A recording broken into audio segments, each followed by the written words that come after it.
Welcome back, my friends, to the D-Rate the Hate podcast. I am your host, Wilk of WilksWorld.com, and I am so incredibly grateful that you are taking the time to join me for another powerful DTH episode. Friends, at the D-Rate the Hate podcast, it's all about bettering the world one attitude at a time. See, we did not create the hate, but with your help, we can derate the hate. That all starts with gratitude and personal accountability. We cannot control everything that happens to us in life, but we can control how we react to it. How we act, how we react, no matter what happens to us, how we react to it makes the difference. Friends, there is only one good thing about a bad attitude, and that is that we have the ability as individuals to change it. Here on the DTH podcast, we strive to bring you great guests and provide tools to do just that. Please be sure to share it with your friends. Subscribe if you haven't done so. Ratings and feedback are always greatly appreciated. And with that, let's get to this week's episode. Friends, one of the things that I've talked about quite often on this podcast is the idea that we are so often put in a box. Put in a box, had a label put on that box, and then put on a shelf until somebody was ready to pander to everyone within that box. Why are we allowing people to put us in a box? I recently had a conversation with my good friend Eva Kuralova about how the LGB community is not necessarily the same as the LGBT community, let alone all the other things that get added on to that acronym to, I guess, widen that box, increase the size of that box, so that somehow people think that everybody within that box feels and thinks the same way. Well, not only did that conversation with Eva Kuralova prove that maybe the LGB community thinks differently than, say, the trans community, but the trans community, within the trans community alone is not a monolith.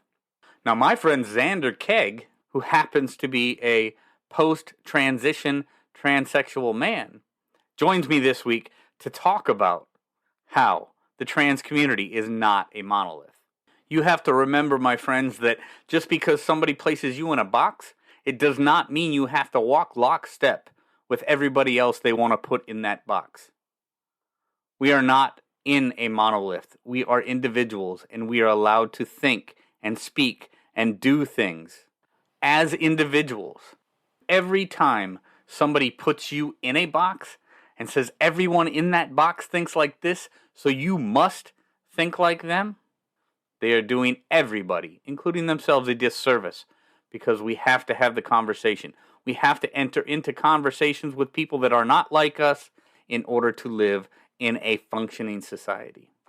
My guest this week, Zander Keig, is a licensed clinical social worker, award-winning speaker, educator, and author, earning many distinguished accolades for his work. Zander is also a first-generation American of Mexican heritage, a post-transition transsexual man, Coast Guard veteran, childhood TBI survivor, a neurodivergent first-generation college student, and the primary caregiver for his elderly veteran father living with dementia. I'm honored to call Zander Keig a friend, and I'm so grateful to have him join me as this week's guest on the D-Rate the Hate podcast. With that, my friends, here we go. Zander Keig, thank you for joining me on the D-Rate the Hate podcast, my friend. So good to see you again. Thanks, Wilk. It's good to be here. Glad to be here. I'm looking forward to our conversation. Oh, I've been looking forward to it as well. We've had a couple conversations, got to meet each other in person for the first time at the Braver Angels convention back in July, Gettysburg, Pennsylvania, and that was a treat, obviously, for so many reasons. But I first became familiar with you, Zander, through the organization FAIR. I've interviewed a number of people that have worked with FAIR. I first saw you in some of the videos that you videos and things you've written for FAIR.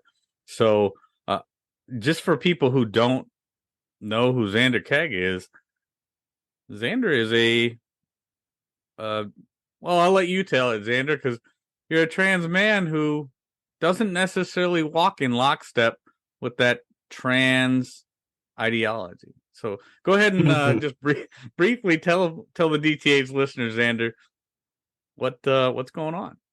Sure. Well, you mentioned FAIR, or the Foundation Against Intolerance and Racism. And I was on the board of advisors for FAIR and also a senior fellow with FAIR from around August of 2021 until around, I think it was around May of 2023. So I spent a good amount of time with FAIR, and I was featured in a few videos that they did. So you mentioned one where I was talking about how those of us in the trans community are not a monolith. And what I mean by that is that we come from so many different walks of life. We've come from all over the world, or we live all over the world, right? So we're from different parts of the world. We come from all the different races and ethnicities, socioeconomic backgrounds, religious upbringings, socioeconomic stratus. I mean, we are a very diverse, right? We're very diverse as a community. But what ends up happening, and I think this is mostly in like legacy media or mainstream media or social media, people are under the impression that we all, basically march to the same tune.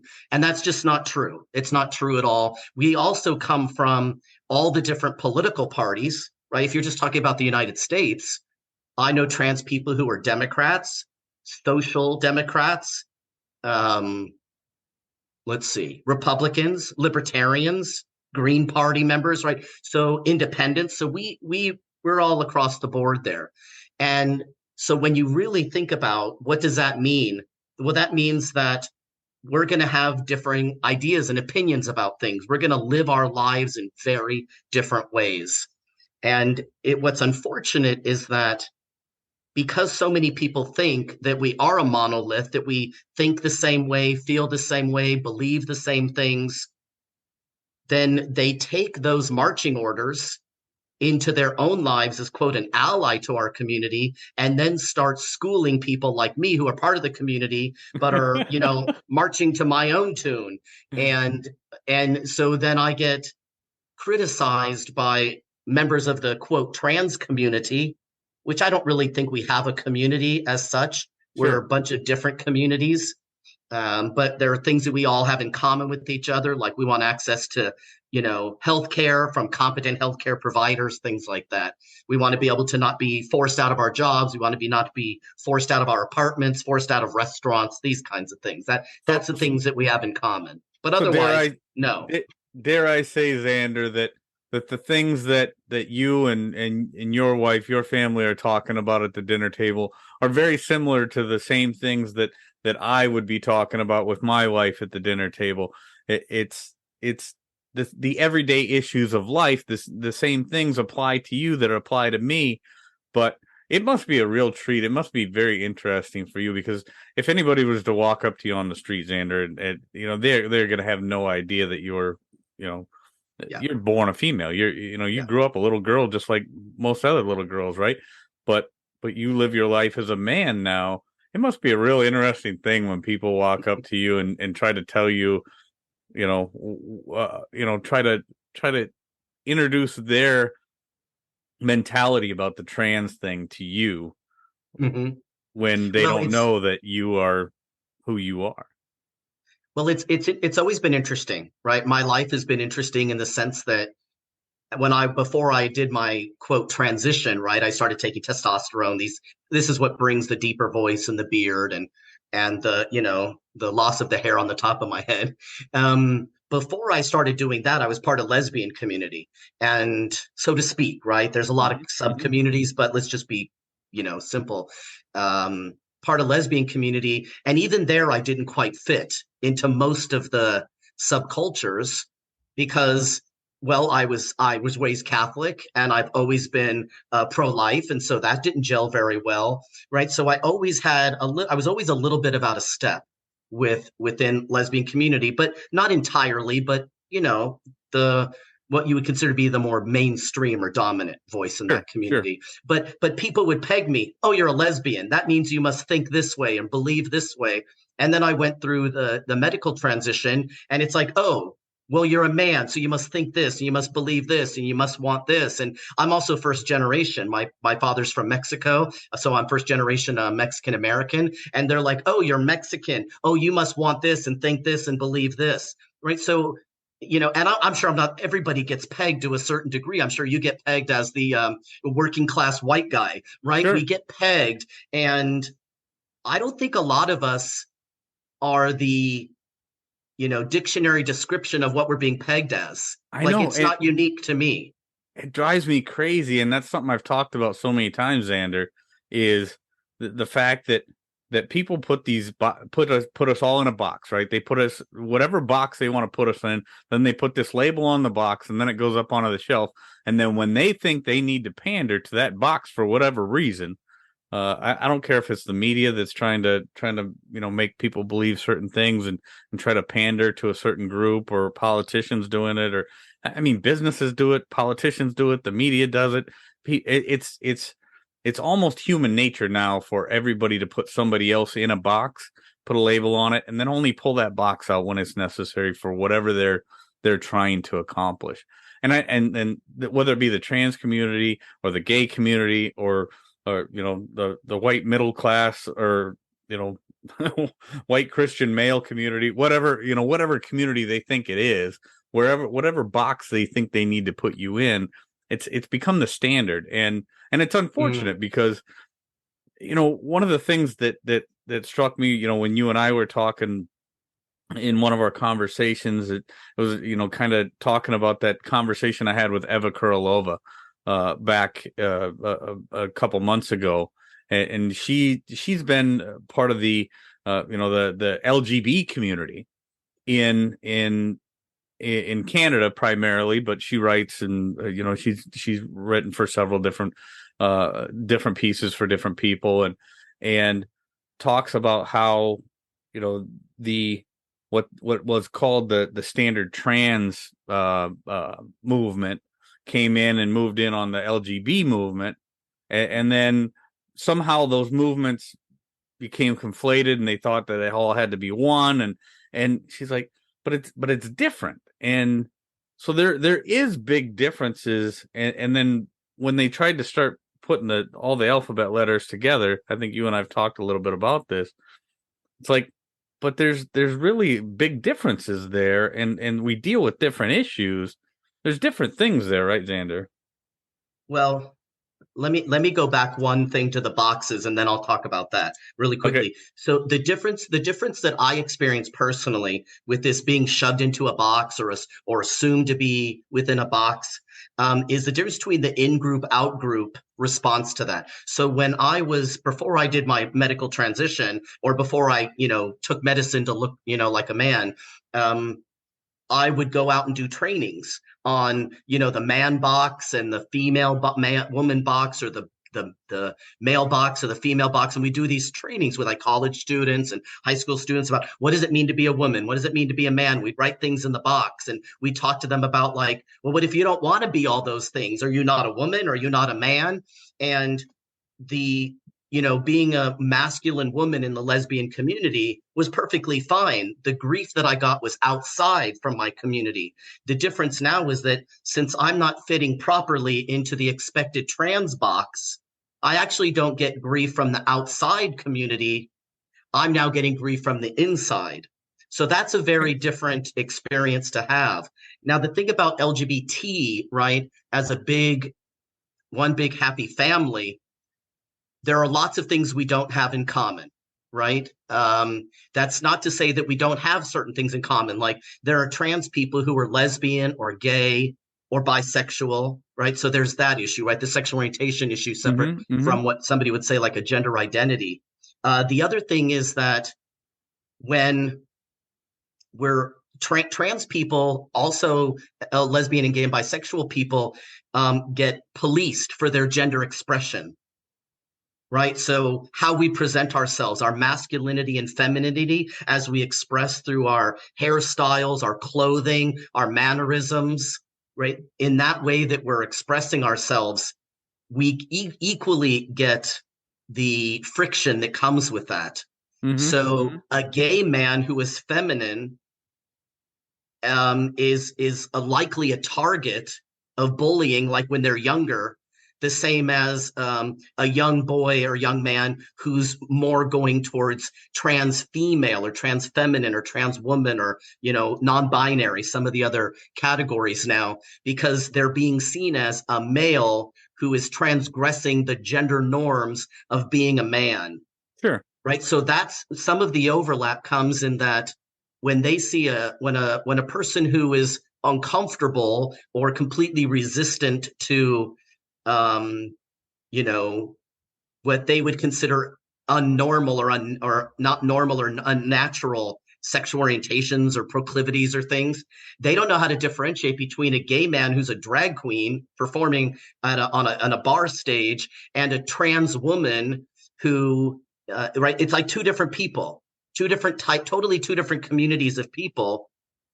Sure. There's Sure. might be a little bit of overlap, but the general population doesn't know how to differentiate. So I think that's part of the reason why we went from the gay and lesbian community to the lesbian and gay community to the lesbian gay bisexual community to the lesbian gay bisexual trans community. I think that's how that evolution started, because the discrimination, the prejudice has a lot of similarities. The similarities were there because the overlap was there. Yeah. But the medical stuff is very different, right? They removed homosexuality out of the Diagnostic and Statistics Manual of the American Psychiatric Association, but then they put in gender identity disorder or gender dysphoria, right? So they took out homosexuality and they put in transsexuality, not that exact word phrasing, but so right. So that's kind of an interesting thing that happened simultaneously. Well, and one of the things that I was fascinated with, Zander, in your story was the fact that, you didn't decide to start living as a man necessarily because, and correct me if I'm wrong here, but this is the way that I understood it. You didn't choose to start living as a man necessarily because you had this strong desire to be a man, or you believed you were a man, but you were a lesbian living as a lesbian, and because of the way you were treated as a lesbian and the way you presented yourself as a lesbian didn't fit into the standard. How did that work? Because that was a part of the story that I thought was quite fascinating, and that's kind of what made you choose to take that medical step to start living as a man. So talk to me a little bit about that, because I think that's quite fascinating in itself. Yeah. And I should let people know I'm not the only trans man, just for simplicity's sake, who has a similar, backstory. And that is that I was a fairly masculine woman. And that started causing me problems when I was in my late teens, early 20s, where I would be verbally accosted and sometimes physically accosted by men and sometimes young women in public bathrooms, public spaces, fairs, the 7-Eleven store parking lot. Like I had several instances of being, pushed or punched or kicked around. So somehow my masculinity was such an affront to people. And I went through my teens dealing with it, in my 20s and most of my 30s. It wasn't until I was 39 years old that I started taking testosterone. And really what happened is I read a bunch of books. I watched some documentaries. I met some people in the trans community, trans male community, FTM community, we used to call it, female to male community. And I thought, you know what? That seems like a possible alternative, right? If my masculinity is such an affront and I'm just dealing with people, saying things to me, looking at me in ways that over decades of this, it started to grate on me. And I thought, if all I need to do is take a medication and maybe have a simple surgery, because I think, double mastectomy is for people who don't have breast cancer, it's not an invasive surgery for the most part. Like it's it's a fairly simple hour and a half procedure and you're sent home. But I know for some people it's a big deal and it leaves them with very emotional and mental and physical, trauma. But it's not for all of us. For me, it was like, sure, let's just, let's take them off and let's go.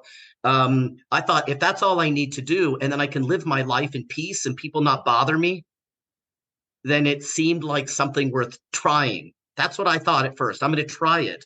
And I went to a doctor and I told him, I didn't lie to them. I didn't say I'm born in the wrong body and I'm going to kill myself, right? I didn't use other people's stories to tell my story. For some people, that's their true, accurate story. It wasn't mine. And so I just said, this is why I want to do it. Just what I explained to you, probably slightly differently, but not in any way that was untrue. And she said to me, I've been working with trans people for 12 years. Now, this is 18 years ago. And she said, you're not the first person who's told me this version of a story, like this particular version of why you want to do your transition. And she wrote me the prescription for testosterone and I started taking it. And I've been taking it now for 18 years. I don't have any regrets. I don't think that I would have been better had I not done it. I don't think that I was just too weak and couldn't stick it out as a butch dyke, as we would have been referred to back in the day. I just thought, you know what? I'd like to be comfortable. I like to have my life running smoothly. And I thought maybe I'd be more comfortable navigating the planet and my life would be more smooth on a day-to-day basis. And it turns out it has been. And so it's worked really wonderfully for me. And congratulations for that. I mean, I think that is absolutely amazing. I think I've never heard another person, and well, the fact is I don't think they publicize that kind of story very often because that story, I think more people could probably relate to what you're saying there, Zander, than and I don't care which side of the political spectrum you're on or where on that spectrum you fall. I think more people can probably relate to something like that than these, and I'm going to call them what I believe they are, is militant activists that are out there saying that there's no such thing as gender.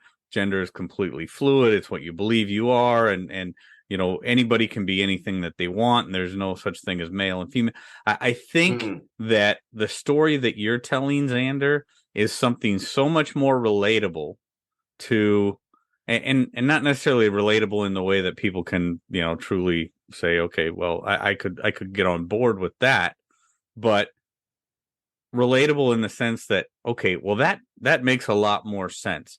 Zander was a female that did not feel that she was living her best life because she was being picked on all the time because she was a very masculine female. That kind of story right there. And then doing what you did, having the double mastectomy, taking the testosterone, and living your life now as a man is so much more relatable because it's an aversion to all that bullying that you were getting ahead of time, and now living by all rights a much, much better, a much more comfortable life. So talk to me a little bit, Zander, about your thoughts on, because nowadays we just see so much of it, and I can't even begin to wrap my brain around it. The idea that we now have schools and the media and different medical associations are even getting on board with the idea that, okay, this kid was born in the wrong body, so we have to somehow transition this kid. I'm one that believes that adults could do whatever they want. If that's something that they want to do, by all means, go for it. I don't think I should have to pay for it. I don't think that I should have to support it. But I do have to have empathy for those people. Where I draw the line, Zander, is when kids become involved and people want to try and push this militant activist mentality on the children. Yeah. Well, let me just say, I think I was naive when I went into this because, like I said a minute ago, it's like, I just want to live a a comfortable, and I think I said at the time to the doctor, a safer, I want to feel safer in the world. Well, that's because I was completely unaware of how unsafe it is to be a man in society too, Oh, well, right? there's So that. Yeah. men are more likely to be the victims of violent crime than women are. But I didn't know about that. And frankly, I mean, to be honest, I didn't care, right, at the time. And so I was, more focused on lesbian community and what we were going through. And so what I want to say is, like, it's not easier living in the world as a man, but it's easier being masculine and looking like a man than being masculine and looking like a woman. That is what is easier. I can see So, that. Yeah. I mean, in society, should it be that way? No. Right? Should we have been able, when we started in the 70s, to free to be you and me? Should we have been able to really go all the way with, let girls be as masculine as they want, let boys be as feminine as they want, let's blend it all together? I mean, because the reality is that, you know, as the man that I am now, the way I look, I could go even more feminine now, and I'd probably get grief, right? So it's more about the gender expression than the gender presentation, so or the perceived gender identity, as people will say, right? It's the sex traits. And so, yeah, that's why I say I live in the world as a man socially, legally. I function as a man. My friend Aaron Kimberly, he likes to say it's a legal fiction, right? Because the courts deemed us male, and we got that changed on all of our government identification, right? Birth certificates, passports, driver's license, right? So that's the way it works in a lot of states in the United States and some provinces of Canada. And so I'm okay with that, whatever, because I don't want to be hassled because my driver's license says female and I look like this, right? That's the same thing to me. I don't want to be hassled for that, but I don't deny that my sex is female, that I'm an XX chromosomed person who had a full hysterectomy and had all of my female reproductive organs removed from my body. But I live socially as a man. But this denial of sex, if there's no such thing as sex, then you can't be same sex attracted. That means gay and lesbian people, they're same sex attracted. And so I don't like this movement from what would be, I don't know, I hear a lot of people say trans radical activists or trans activists or trans ideologues, whatever, all the different ways that people speak about it. When they say there's no such thing as biological sex, and you can be whatever gender you want. It's like, okay, I do believe there's a sex. I'm a medical social worker. I Hmm. worked in Hmm. hospitals for a number of years. I believe in biological sex. I know that I am biologically female. And I think that we can express our genders in a bunch of different ways. I mean, David Bowie was a man. Boy George is a man, but they were very feminine in their performance, Sure. right? In the Sure. way they dressed, in the way they moved, right? You had the same thing with Annie Lennox and Grace Jones, very masculine presenting, right? Katie Lang, very masculine presenting female singers. So we can do that. I can be as masculine and feminine or androgynous. That doesn't mean that I'm still not female and I'm still not presenting to the world and being seen, right, as a man.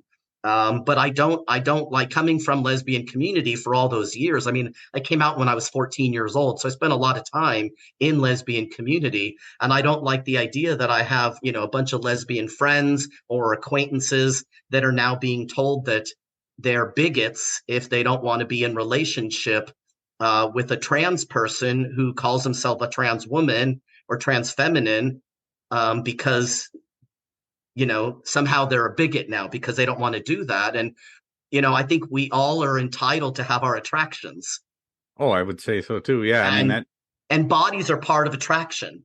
Hmm. Hmm. And so there are just certain bodies that people aren't going to be attracted to, and I don't think that that makes them bigots. Now, there are some people who might only date a certain race of people, and it goes beyond, just natural attraction. It's like a refusal. I'll never date a blankety blank.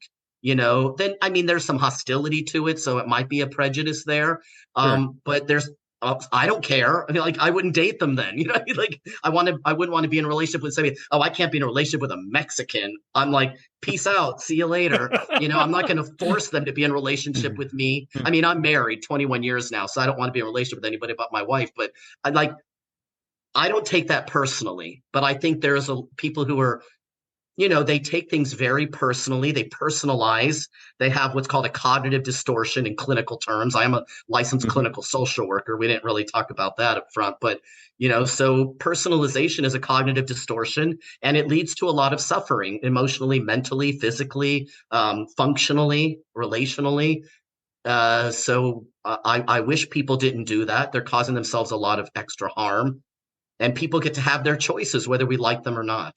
Yeah, no, that's absolutely right. I mean, we either have freedom of association or we don't, right? Yeah. And that's one of those things where, I can't make people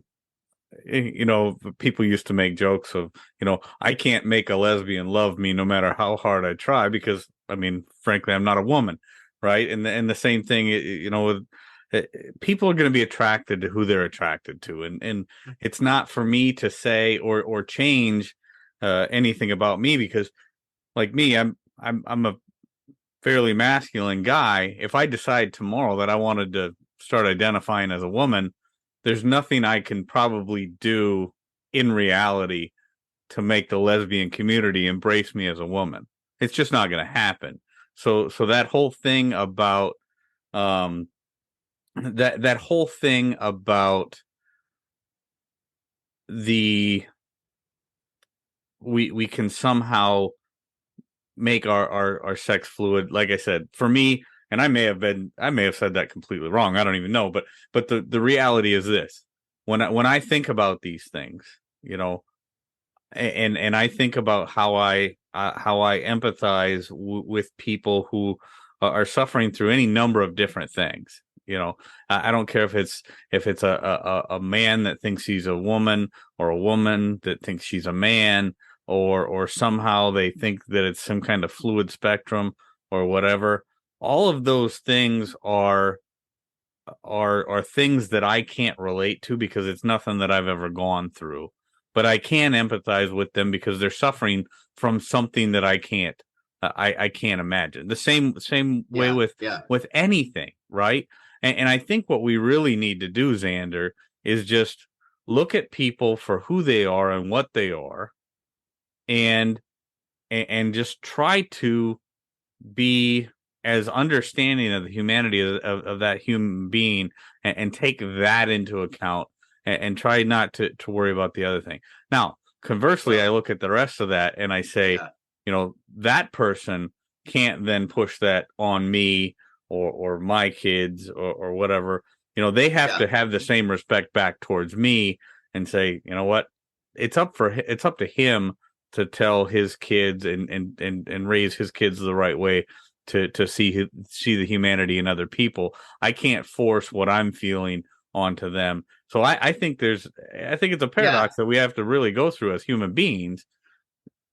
I think what's changed, what's changed over the last few years is that maybe several years. I don't know exactly how to date this, but it used to be that, we wanted to basically have the legal protections, Mm-hmm. right? Like I said in the beginning, not get fired from our jobs, thrown out of our homes, kicked out of restaurants, denied entrance into a college, denied health care, right?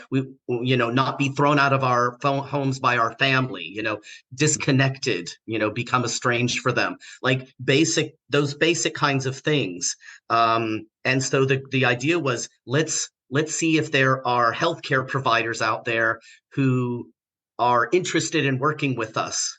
And let's start training programs to get them better equipped to know what they're dealing with. And then we'll start sending people from the community to go see those people. And, Mm-hmm. we'll go to the colleges that have, a student center that has a place for somebody like us. We'll go to we'll go to our own little communities, right? The little LGBT community part of a city or something like that, right? So we were finding our own little niche in the world and trying at our family level, our workplace, our community, our places of worship, like in those little areas, trying to get people like, can we come here? Can we be a part of this? Will you welcome us? And I think the difference is now is we were asking like, can we be a part of this? Right? Yeah, Are yeah, you okay with us being a part of this? And now we've switched more into every place, every person must be a place that we are welcome. And not only that, but you all have to change the way you speak because you can't say anything that upsets us. right, And right. so that's a very different thing, right? And so compelling people to take up a belief that they don't hold and compelling people to say things that they don't, want to say, or basically coercing people through doxing and other forms of intimidation to not say what they want to say. Now that's the problem, I think, and that's even affected me. It's cost me jobs, right? As an independent consultant, it's cost me gigs, it's cost me speaking engagements, it's cost me friends, right? So this is going on not just from trans community to the outside world; it's happening within our community as well. Happening And within the community. yeah, I and have to imagine because yeah, when anytime you take and like I said, I don't care whether it's a trans thing or any other, call it whatever, pull down a box off the shelf like we were talking about earlier, right? When you go from can you accept us to you must celebrate us, that when you all of a sudden force that, because can you accept us is it's a very welcoming thing. It's yeah. kind of a thing, and you can get rational people to think very, very welcoming to a message like that. Can you accept us? We're gonna force you to celebrate us. That's Well, when I think people it get goes one mad, step right? further. I think it went from do you welcome us? Will you include us to now you need to celebrate us? And I think where we've gone, where we are right now is, and now you need to change the way you do everything to accommodate us, Right, right. Yep. right? So women are now menstruators, It's not, yeah. right? And what I find really interesting is that the same thing doesn't happen for men, right? Men aren't penis havers. Men aren't sperm producers. Like Right. I find it really interesting that it's only happening to women, that it's like uterus havers, menstruators, chest Birthing feeders, people, right? I pregnant think you're people, exactly right? right. I think this is the big elephant in the room is this thing may be one of the greatest assaults on womanhood in human history. And not, and I don't even know that it probably wasn't intentional, but by default has become one of these things. I mean, when you start calling a mother a birthing person instead of a mom, right? I mean, that's truly an assault. I mean, they try to make everything be some kind of an assault now, and whatever. I truly think that is calling a mother a birthing person instead of a mother is in my opinion, just my opinion, just me speaking out loud here, that is an assault on womanhood. It's And dehumanizing is what it is. it is. It's reducing, right? The feminist movement, right? The second wave of feminism, even the first wave of feminism was trying to get across the point that women are more than their body parts. Mm-hmm. Mm-hmm. And now they're being reduced to their body parts under the name of a new kind of feminism. Like it makes no sense to me, right? As a 57-year-old who spent my entire, adolescence and young adulthood in second wave feminism, and with my parents who were involved in that movement to whatever degree they were involved. They weren't like officially like marching or anything, but they were involved in raising me to be, a kind person and not trying to track me down a particular road. My mother wanted me to be very feminine, but my father raised me, and so he let me be a tomboy. But still, within society, again, I think it's right. can we, I think the gay rights movement was, please don't beat us up, please don't jail us, and then we Mhm. moved into like, please let us keep our jobs, please let us ride on the airplanes, please. And then it moved into, please let us marry each other, please let us adopt children, please let us buy homes, right? Mhm. It kept moving and moving.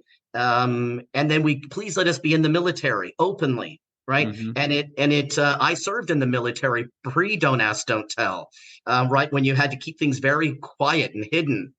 And so I know what it's like to live under that kind of suspicion, but we don't have that anymore, right? We've made so much progress, and it feels like because of this new iteration of activism that is coercing people into thinking, saying, and believing contrary to what they do think and believe and feel, that doing and what they want to say, like that is causing some of these hard-won rights to start being pulled back. People are worried now about the possibility that same-sex marriage, or I don't even know what they call it now, if it's not Well, same-sex if there's no marriage. such thing as sex, how can be Yeah, there? How can there be same-sex marriage, right? but And they're this is a worried about question. it. And this is a question I had for you, Xander, because this is something that's come up in other conversations I've had uh, with people, in the LGBTQ community or whatever.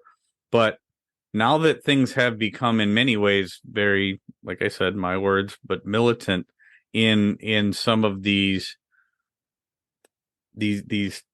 activist circles now, how much is this going to actually how much damage is this actually going to do to all the so-called progress that has been made at this point? Because like I Yeah, said in that conversation with Eva Krylova, it went from we just want to love who we want to love, which I think a lot of people got on board with. I mean, across the spectrum, to a complete erasure um of sex and like people like me, like I said, and like I told her, some people will say I don't have a dog in the fight because I'm a conservative white Christian male, uh, but one of the big things that I always believed was if we start to blur those lines and try to erase the distinction between men and women, there's going to be a lot of consequences to that. So I think a lot of us could get on board with that. We just want to love who we love thing. But yeah, and at that time we said, if we let, if this is a slippery slope because it's going to go to a complete erasure of that distinction between man and woman. And a yeah. lot of people in That the seemed like movement an said, no, that'll never impossibility. happen. That'll never Yeah, happen. It'll never of happen. course. Yeah. But sure enough, I mean, it happened like So, overnight. So what kind of damage? I mean, yeah. Xander, where do you see this thing going, and what kind of damage do you believe it will do? And I know we're getting close to the end of our Yeah, time yeah. here, and then we'll wrap it up. But Well, one thing I want to say first is that, the difference between the gay rights movement or the gay and lesbian, movement for civil rights, it was like, I'm a gay person, I'm a lesbian person, I want to love who I want to love, and I want the right to marry the person that I love and have a family and own a home. It wasn't saying, and being gay is better than not being gay or straight. And it wasn't saying, as a gay man, all men now I should be able to be in relationship with any man I want to be in because they're a bigot, they're a homophobe if they won't, right? That didn't happen. It was like, I am who I am, I want what I want, and then I'm going to go live my life. With trans people, we're using a similar kind of, like, we're not saying born this way, but if they say born in the wrong body, it's basically we're born this way too. We want all the same rights. It's like, okay, well, we did. The Affordable Care Act gave us health care rights, right? There mm-hmm. was there was no more restrictions, right? They took away the what's that rule that was like pre-existing condition, right? They got Mm-hmm. rid of pre-existing condition. So Affordable Care Act, if you could find a provider and you could start getting, transition, you could start getting hormones and having surgeries in most states. Not Medicaid provided in a lot of places, but through health insurance, through the employer. And so that was already happening.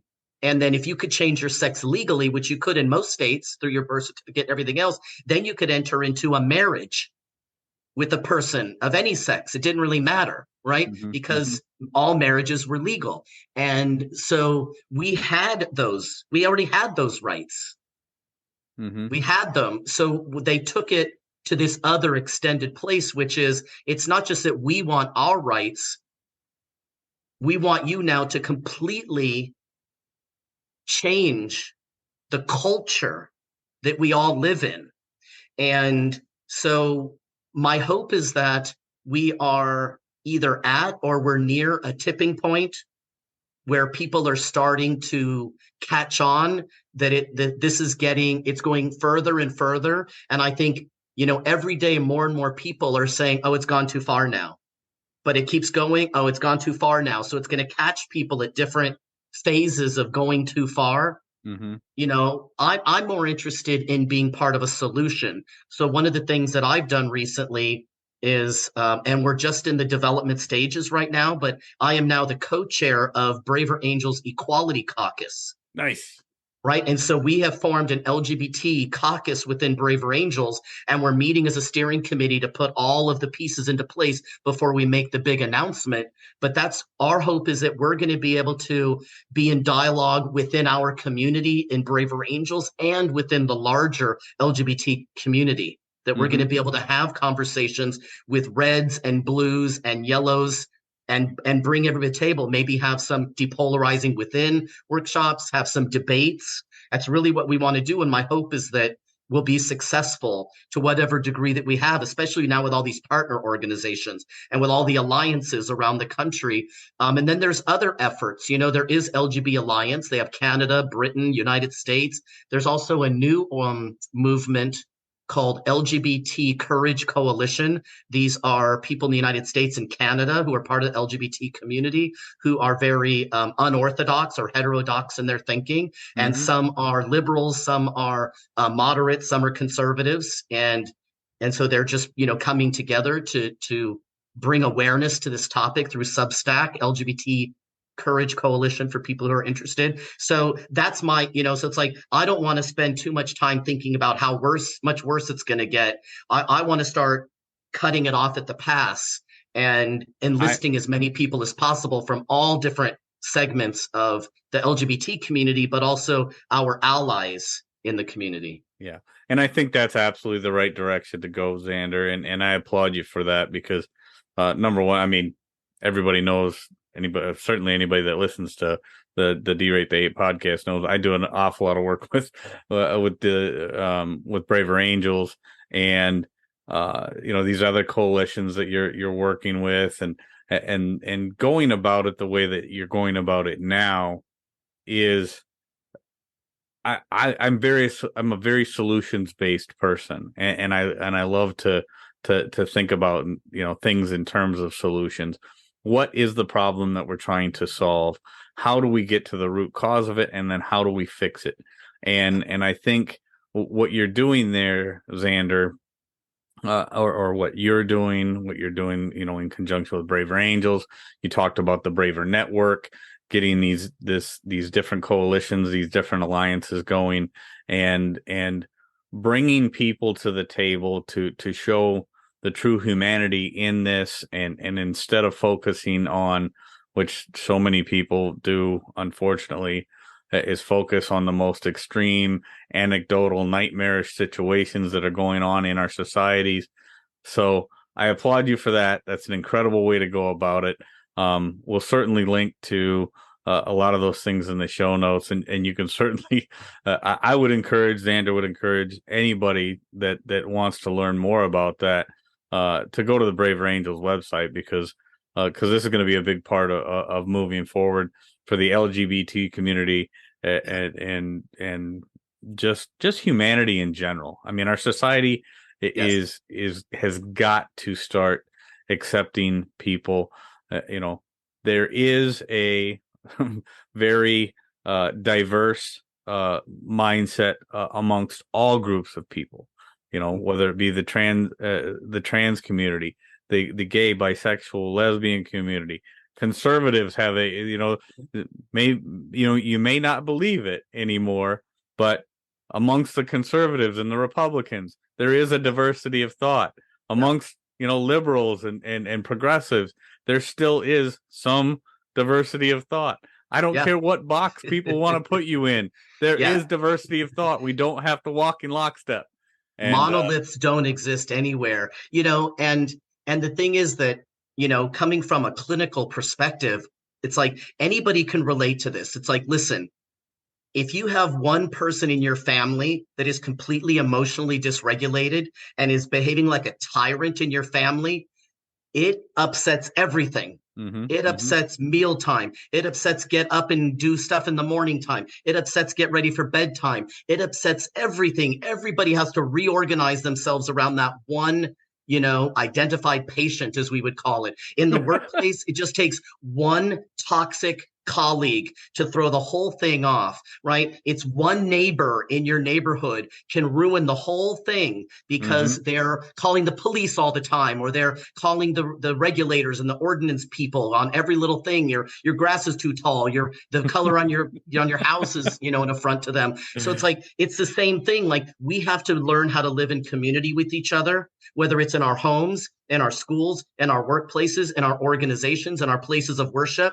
And so we can't let one person come in and ruin it for all the people that are there. And that's how I see this. I see that a small group of people have been given too much attention and too much power. And it's time to let them know that we're not going to stand for it anymore. You're part of a community, and we need to learn how to get along. And you can't force everybody to go along with you and your wants and desires. Everybody else has wants and desires, and we need to learn where we need to compromise and where we need to collaborate and where we need to just avoid conflict. We need to figure out how to do that. So very well said, Zander. Thank you so much for joining me on the D-Rate the Hate podcast, my friend. I'm looking forward to more conversations in the future, and I know we got bigger and better things ahead of us. So thank you very much. You're welcome, Will. Thank you for inviting me on.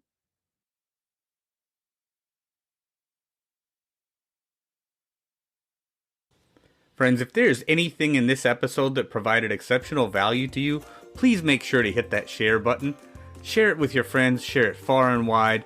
And of course, if you haven't done so already, be sure to subscribe right from our website so you can get the D-Rate the Hate podcast sent to your email inbox every week. So this is Wilk wrapping up for the week, saying get out there, be kind to one another, be grateful for everything that you've got, and remember, it's up to you to make each and every day the day that you want it to be. If there is something that you would like to share with me, you can catch me on most social media platforms, or you can email me directly, wilk@wilksworld.com. With that, my friends, I am going to back on out of here, and we will catch you next week. Take care.